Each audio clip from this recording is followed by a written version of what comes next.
शीरी, 1-2 minute है तुम्हारे पास, मुझे कुछ बात करनी है। तुम यहाँ क्या कर रहे हो? तुमने भी एक्टिंग शुरू कर दी है? शीरी, ऐसी कोई बात नहीं है। पता नहीं क्यों तुम मेरी दुश्मन बनने लगी हो। देखो अहमद, तुम मेरे लिए कुछ नहीं हो, ना दोस्त ना दुश्मन। इस मुल्क में 7 करोड़ से जरा कम आबादी, तुम उस 7 करोड़ में भी नहीं हो। शीरी,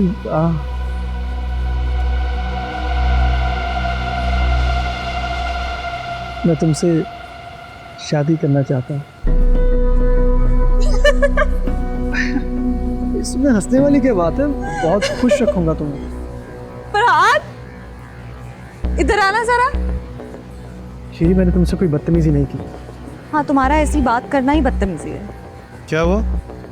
ये है वो जिनसे मेरी शादी होगी। क्या बात है? अरे, तैयार होकर शादी का पैगाम लेकर आए, शादी करना चाहते हैं मुझसे। शीरी, तुम मुझे अब बेइज्जत कर रही हो। बेइज्जत करना शुरू नहीं किया अभी। बेइज्जत किया तो यहाँ घुस नहीं सकोगे। ये है फरहाद, ये है शीरी, कहानी खत्म। जाकर बता देना सबको, ताकि सबके सीने में ठंडक पड़ जाए। और हाँ, अगर तुमने भट्टी को ये खबर देनी है तो दे दो। कल के अखबार में हम दोनों मजीद मशहूर हो जाएंगे।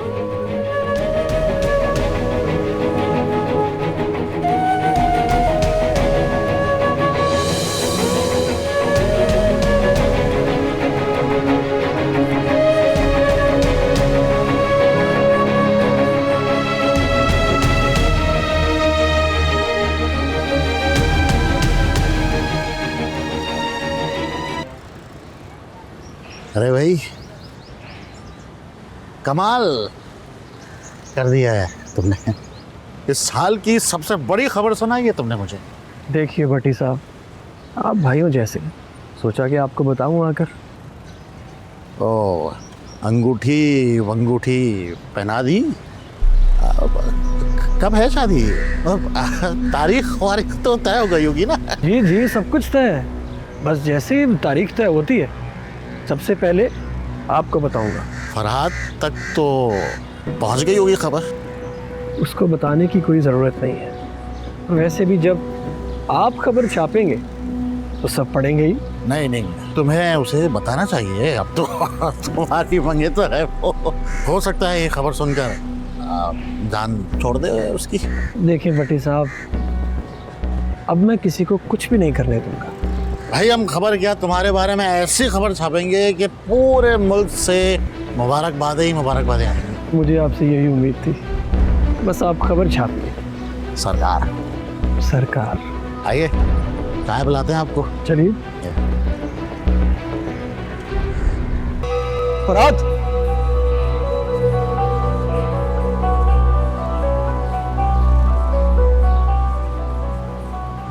मैंने सोचा शायद ये बात तुम्हें खुद ही बता दूं, तुम्हारी समझ में आ जाए। कौन सी बात? शीरी अब मेरी मंगेतर और मेरी इज्जत है। ये लफ्ज इज्जत का मतलब भी जानते हो तुम? हाँ, जानता हूँ। अब शीरी के इर्द गिर्द नजर आना तो बताऊंगा तुम।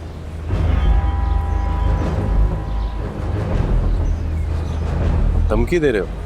जो मर्जी समझ लो, और जिसको जाकर जो बताना है बता दो। शीरी ने जो किया कम किया तुम्हारे साथ। ये हमारा ज़ाती मामला है, तुम्हारी दखल अंदाजी की ज़रूरत नहीं है। और अब चाहे तुम उल्टे भी लटक जाओ, जो सोच रहे हो वैसा नहीं होगा, क्योंकि मैं ऐसा होने नहीं दूंगा। और एक बात तुम भी गौर से सुनो, मेरे और शीरी के रास्ते में मत आना है, मत। क्योंकि जो तुम सोच रहे हो वो मैं होने नहीं दूंगा, किसी की जान की कीमत पर नहीं।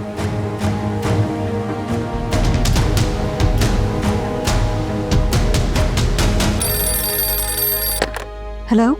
हाँ शीरी, मैं हूँ। क्या हुआ, सब खैरियत? हाँ, अभी अहमद मिला था स्टूडियो, कह रहा था कि तुम उसकी इज्जत हो।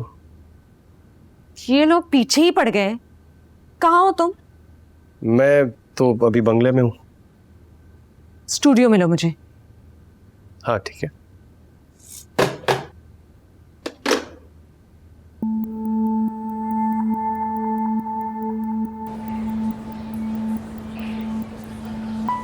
फरहाद,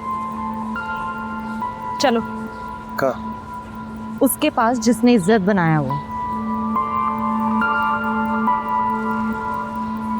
अहमद, कहा था ना, कहा था हमारे घर से दूर रहना, फिर जुर्रत कैसे हुई तुम्हारी? श्री वो खबरदार जो अपनी गंदी जबान से मेरा नाम भी लिया। क्या कह रहे थे तुम इसे? हाँ, क्या कह रहे थे? ये कत्ल करने की धमकियां दे रहे थे। लोग खड़ी हूं तुम्हारे सामने, करो करो, क्या करोगे? यहाँ से सीधा उसके पास जाऊंगी जिसने तुम्हें दुकान खोलने की इजाजत दी है, फिर देखती हूँ कैसे बैठते हो तुम यहाँ। क्या हो गया श्री? क्या हो गया? अपने इस आवारा बदमाश से पूछें जिसका पट्टा खोलकर आप लोगों ने मेरे पीछे छोड़ दिया है भौंकने के लिए। लोग देख रहे हैं बेटा। चाचा जान ले जाए इसे यहाँ से। अबे चुप कर, तो जैसे बगैरतों के लिए मैं अकेली काफी हूँ। चलो आओ बेटा। एक मिनट, क्या कह रहे थे? हाँ, क्या कह रहे थे? इज्जत तुम्हें तुम्हारी, तुम्हारी इज्जत का तो अभी पक्का बंदोबस्त करती हूँ मैं, देखना। चलो फरहाद।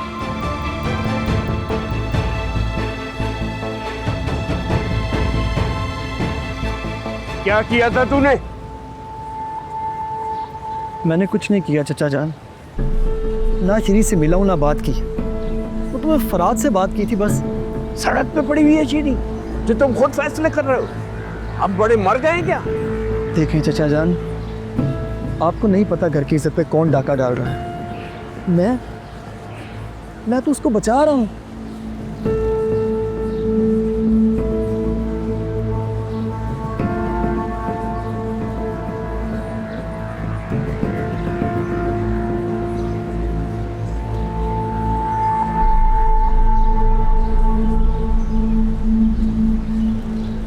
ये ना,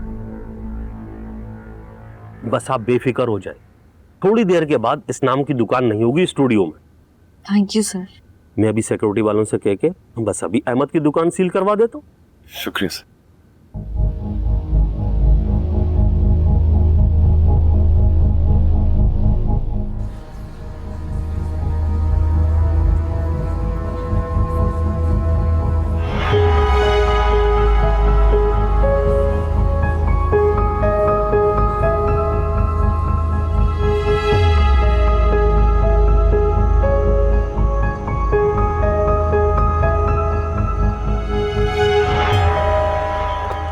अस्सलाम वालेकुम।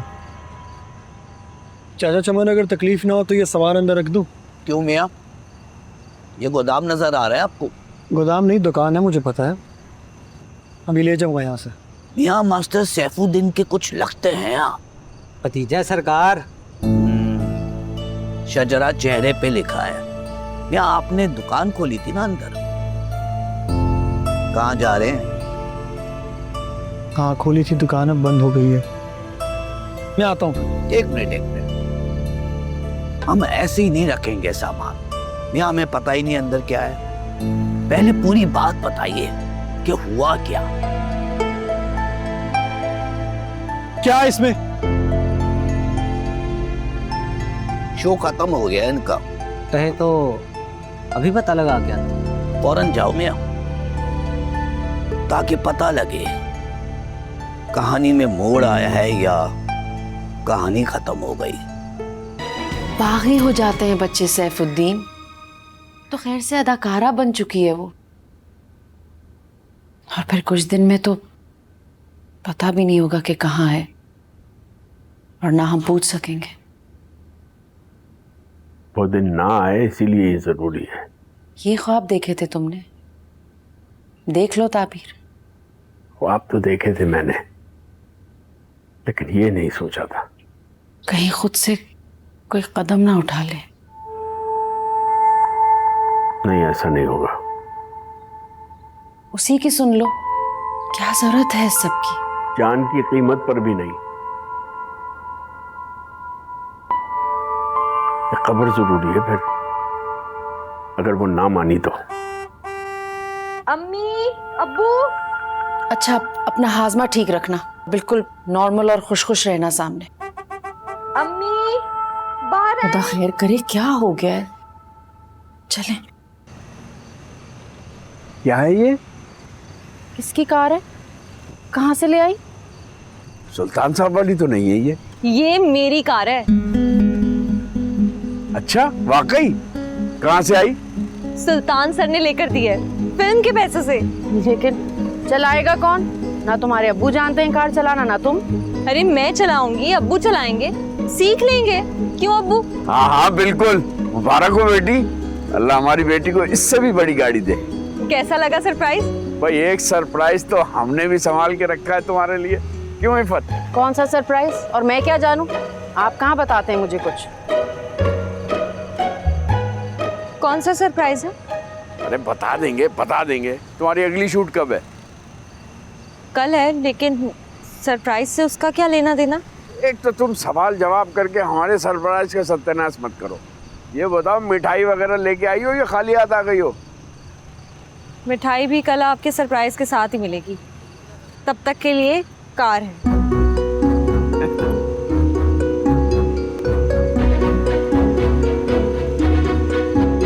पिछली खबरों को ना ही खोदें तो बेहतर होगा भाईजान, वरना एक कब्रिस्तान मेरे पास भी मौजूद है बातों का।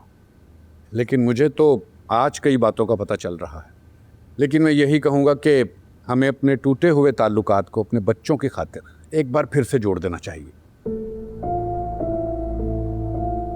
लेकिन ये हाँ मशरूत होगी, अहमद को कुछ बनना पड़ेगा। उसने तो मैट्रिक के बाद तालीम ही हासिल नहीं की, जबकि शीरी एमए कर चुकी है।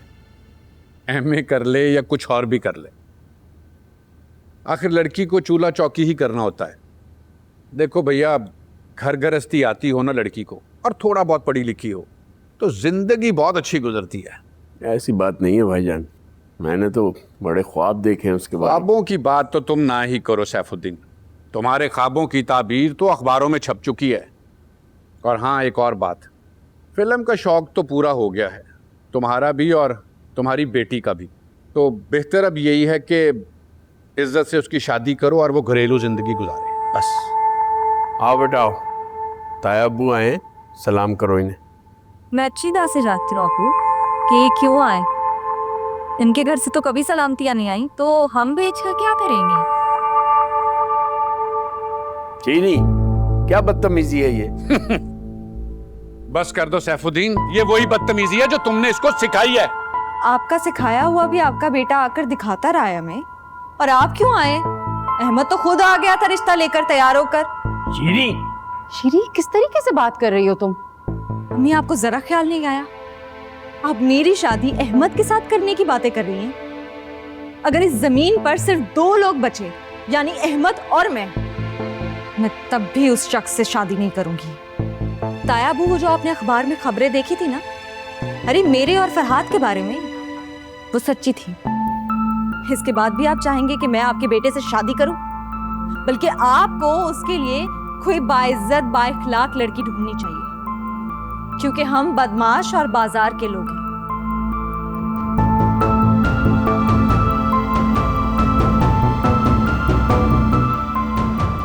भाईजान, भाईजान,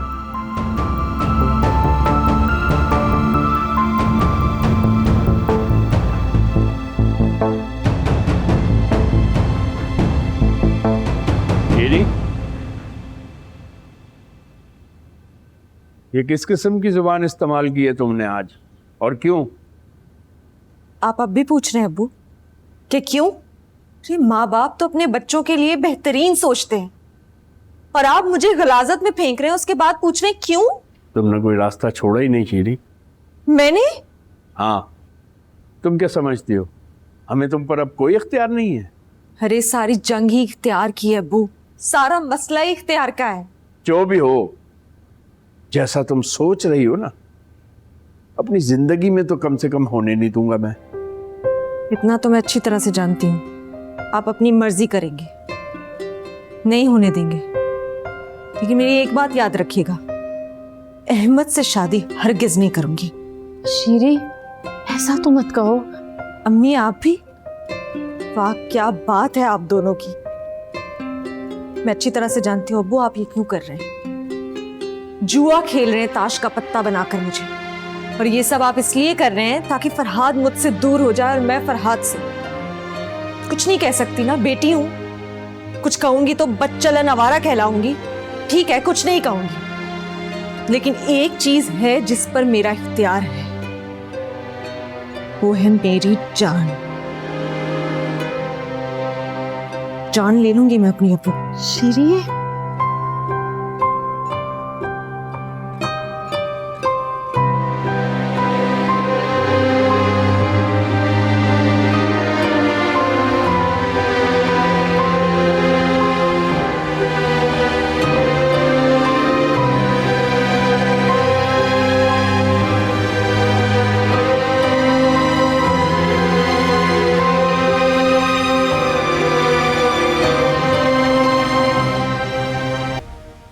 अस्सलामुअलैकुम सर।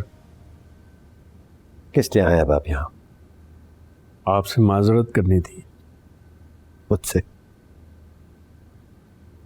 जिंदगी शीरिन की बर्बाद कर रहे हैं और माजरत मुझसे कर रहे हैं। मैं मजबूर हो गया था सर, बेटी की इज्जत तो बचानी है। तो फिर ठीक है, उनसे कहें कि बारात लेके आए, बच्ची को मस्जिद लेके जाएं, उसका निकाह करें और रवाना कर दें वहां से उसके साथ। लेकिन मास्टर साहब, मेरे इस फिल्म पर बहुत सारे पैसे लग गए हुए हैं, वापस कर दीजिए आप, मेरा नुकसान पूरा कीजिए। उसके बाद आप चाहे तो उसे दफन कर दें, बर्बाद कर दें, जो आपकी अना की तस्कीन के लिए मुमकिन है कीजिए। बाप होना बहुत मुश्किल है इस जमाने में, वो भी बेटी के बाप। किस लिए ख्वाब दिखाए थे उसे? ये सब तो होना ही था। ये सब इस पैकेज का हिस्सा है मास्टर सैफुद्दीन। खबरें भी लगती, स्कैंडल भी बनते हैं, और ये स्कैंडल नहीं है, सच्ची मोहब्बत है, इसे आप समझे। आप जो मर्जी करें, अब आप शीरिन और फरहाद को अलग नहीं कर सकते।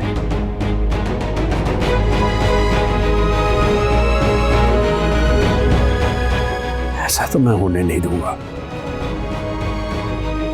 कम से कम अपने हाथों से तो नहीं। हम तो आपको पहले दिन से ही मना करते आए कि बिटिया को इस तरफ ना लाएं, लेकिन आपने हमारी सुननी ही नहीं थी। चम्मन मियाँ, पान लगाना और जिंदगी का सामना करना दो अलग अलग बातें हैं।